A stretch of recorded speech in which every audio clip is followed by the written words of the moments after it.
नमस्ते विद्यार्थी मित्रों, हम आज दूसरा पाठ जंगल इस पाठ का अध्ययन करने वाले हैं।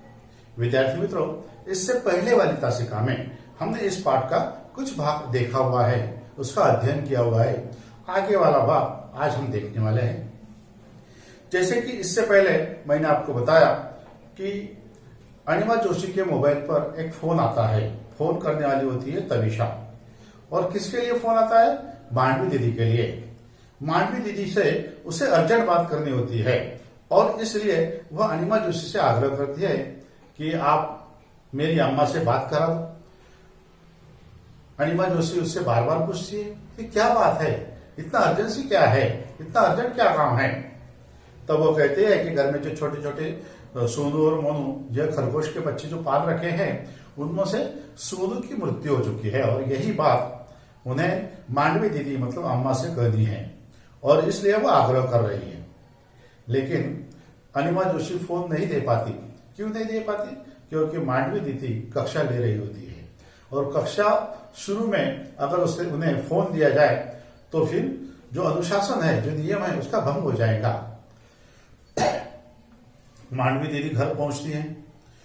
सोफे के बीच के खाली पड़े फर्श पर सोनू निषेध पड़ा हुआ था। निषेध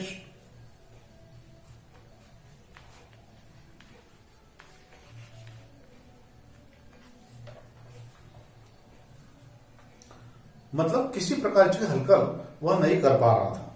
पीयूष उसी के निकट गुमसुम बैठा हुआ था। गुमसुम मतलब शांत बैठा हुआ था। मोनू सोनू की परिक्रमा का सा करता, कभी दाएं ठिठक उसे गौर से ताकने लगता। ताकना मतलब देखना।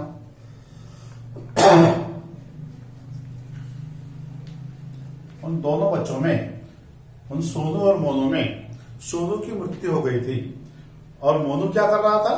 वो सोनू के इर्द गिर्द घूम रहा था, इधर उधर घूम रहा था और थोड़ी थोड़ी देर के बाद वह सोनू को ताक रहा था, देख रहा था। क्या देख रहा था? यह सोनू जो हमेशा मुझसे खेलता है, आज इसे क्या हो गया है?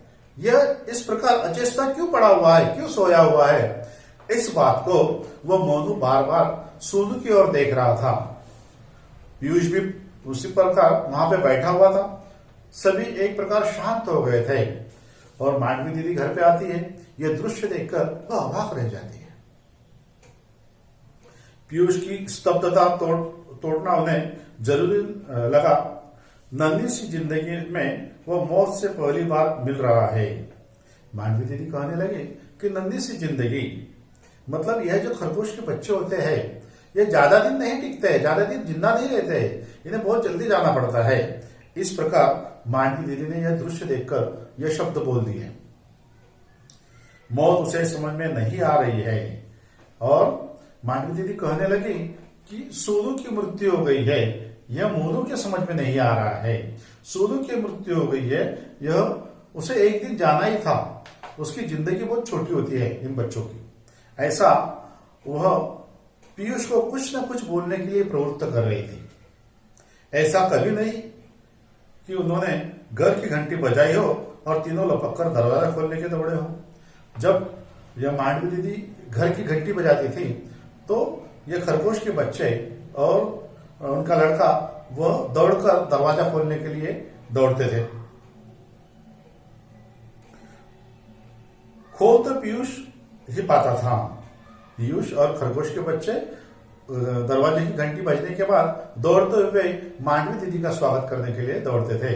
अब पीयूष को हाथ थे, इसलिए वो हाथ से वो दरवाजा खोल पाता था, लेकिन खरगोश के बच्चे स्वागत के लिए पीयूष के साथ आते थे। खोल तो पीयूष पाता था, मगर मुंह दरवाजे की ओर उठाए वे दोनों भी पीयूष के नन्हे हाथों में उन्हें अपने पंजा लगा देते। पीयूष का सिर उन्होंने अपनी छाती से लगा लिया। पीयूष रोने लगा। पीयूष को बहुत दुख हो रहा था, बहुत बुरा लग रहा था, क्योंकि उन खरगोश के बच्चों से पीयूष घुल मिल गया था, उनकी दोस्ती हो गई थी। खरगोश के बच्चे और पीयूष, इनकी दोस्ती हो गई थी, इसलिए उसे सबसे ज्यादा बुरा लग रहा था। दादी दादी ये सोनू को क्या हो गया? दादी सोनू बीमार है तो डॉक्टर को बुलाकर दिखाओ ना।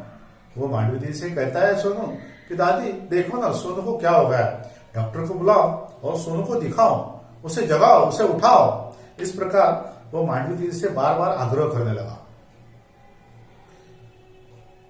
अम्मी अच्छा नहीं है ना? बोलती है सोनू मर गया। वो कहता है कि मेरी जो अम्मी है वो अच्छी नहीं है, तविशा अच्छी नहीं है। वो कह रही है कि सोनू मर गया, लेकिन देखो ना वो मरा हुआ नहीं है, वो जग जाएगा, आप कुछ करो ना। इस प्रकार वो दादी से आग्रह करता है। पीयूष अपनी दादी से आग्रह करता है कि आप सोनू को जगाओ, मैं सोनू के बगैर नहीं रह सकता। इस प्रकार वह आक्रोश करने लगा। विद्यार्थी मित्रों, यहाँ पे हम रुकते हैं। आगे वाला भाग जो है हम अगली तासिका में देखेंगे। धन्यवाद।